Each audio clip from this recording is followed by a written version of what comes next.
On another matter, the historic Liberation Day announcement last week by President Trump made it very clear that the era of American economic surrender is over. President Trump is no longer going to allow American workers and companies to be ripped off at the hands of foolish trade practices that shipped away millions of high-paying jobs and hollowed out communities across the country.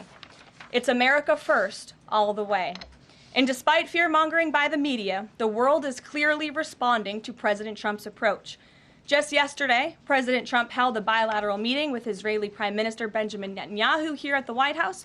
The Prime Minister pledged to immediately eliminate America's trade deficit with Israel and remove their trade barriers. Israel's proactive approach should serve as a model for the rest of the world.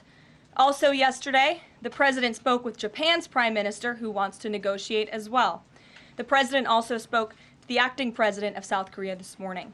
He has tasked Secretary Bessent and U.S. Trade Representative Jamieson Greer to lead these talks. In total, since the Liberation Day announcement, nearly 70 countries have already reached out to the President to begin a negotiation. Countries are falling over themselves to reform their unfair trade practices and free open their markets to our country. Why?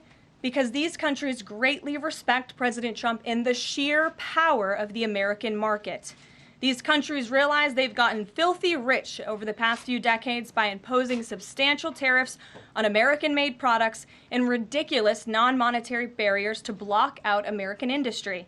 The jig is up. Past American presidents sat by and let this happen, but President Trump stood up for our country, and he is saying no more.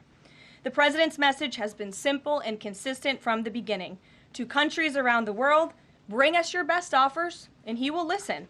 Deals will only be made if they benefit American workers and address our nation's crippling trade deficits.